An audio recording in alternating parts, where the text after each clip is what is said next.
Hey there, I hope that you're doing well this morning, enjoying your favorite cup of coffee, your favorite cup of tea, or depending on when you are watching this video. Maybe you've already transitioned over to water. Let's get into today's video topic. And it's all around this idea that you are more consistent than you think.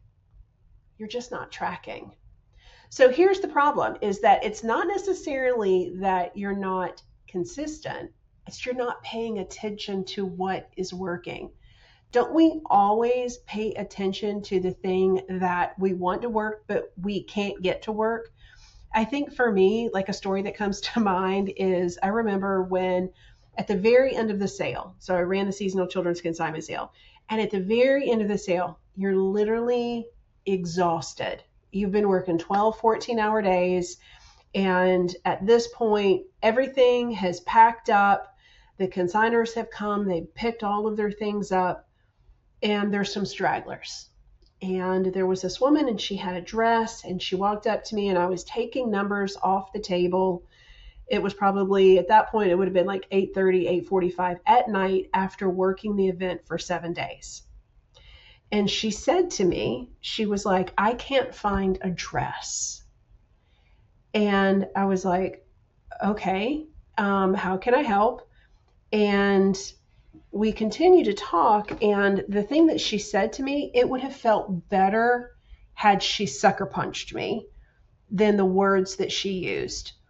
And so instead of focusing on all of the things that went right, what do you think I did? I focused on the one person that apparently it went wrong for. She couldn't find that one dress that we had not returned to her that ultimately she would have made about 35 cents on. And so it would have been easier for me to just give her the change than for her to act and treat me in that way that she felt entitled. So one of the things is that I want to really focus on those systems that are working, maybe just not perfectly. All right, so we're going to reframe the problem. It's not a motivation issue. It's really, most of the time, it's never a motivation issue. It's not even a time issue. It's a visibility issue. Because if you can't see your consistency, then your brain assumes that you don't have any.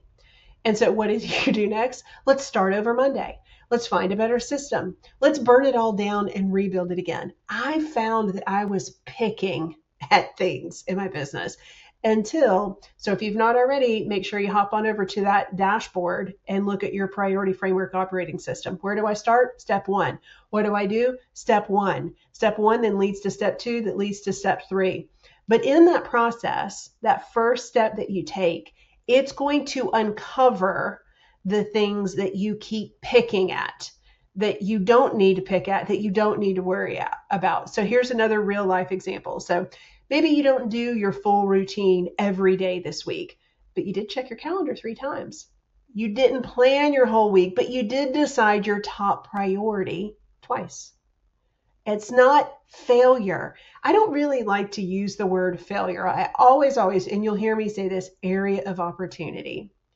It's a pattern trying to form. And a lot of what I do here inside of Systems by Design is to tap into your patterns, tap into your habits so that it's not so jarring, and it really helps to set you up for success. So in Systems by Design, we never build perfect weeks. I'd love to have a perfect week. I don't know that, have we ever had a perfect week? Instead, one of the things that I'm really going to encourage you is that we build repeatable decisions. So your only job is to notice, where did I follow a rhythm? And that rhythm is your normal routine. Then reinforce it. Same time, same action, same decision point. The final thing that I'll kind of end with here that kind of ties this whole thing up with a bow is at the beginning of the year, I was like, I'm going to take my health more seriously.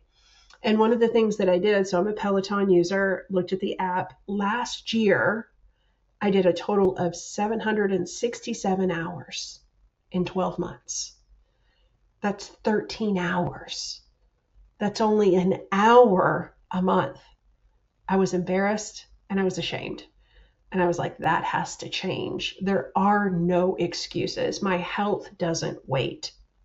So I picked up, and what did I do? I'm going to go full on trying to do every single day these stacks, 10 minutes, 10-minute exercises.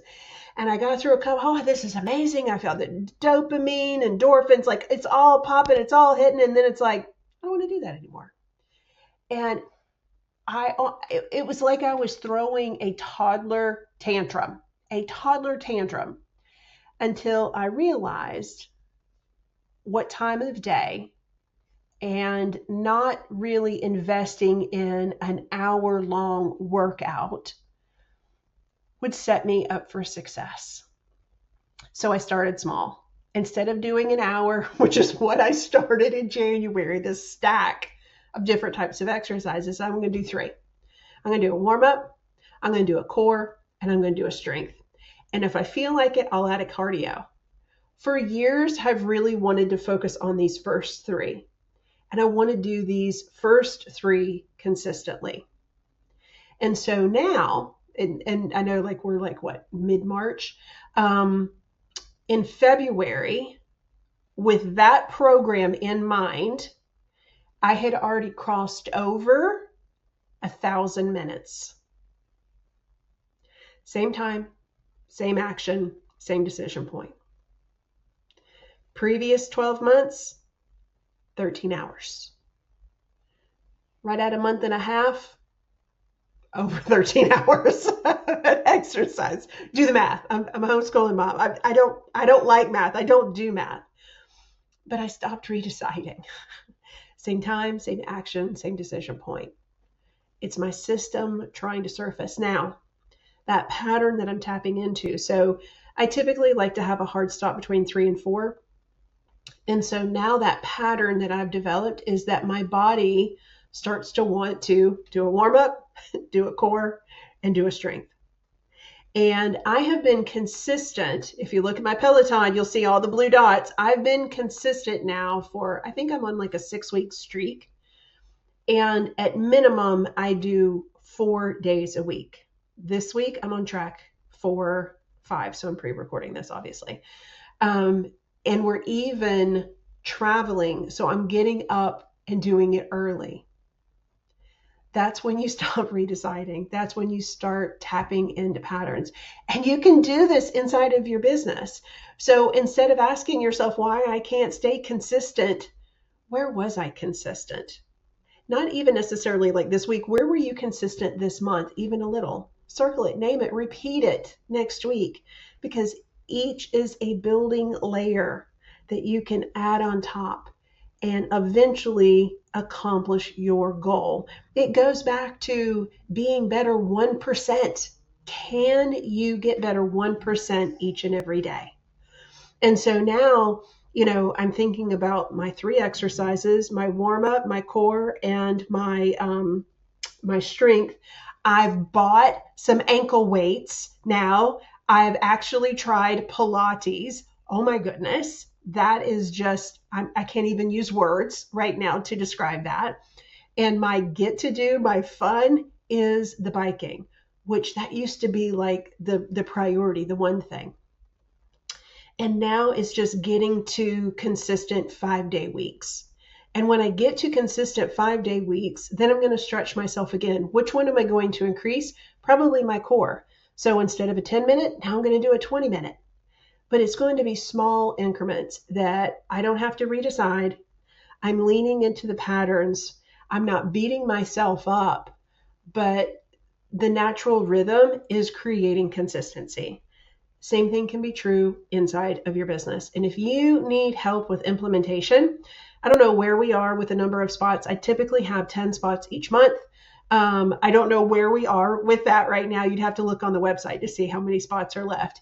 If you go click the link and you can't check out, that means there's a wait list and you'll get first right of refusal when we open them up on the 1st of the month. All right. Happy to help. Some folks, it's just work with me a month and they set up a template. Some folks are, I need I'm full in. And I mean, I've worked with people for almost 2 years. So I'm happy to help, but it's all about starting small. It's staying consistent and it's tapping into your routines. All right. Setting yourself up for success. Take care. We'll talk soon.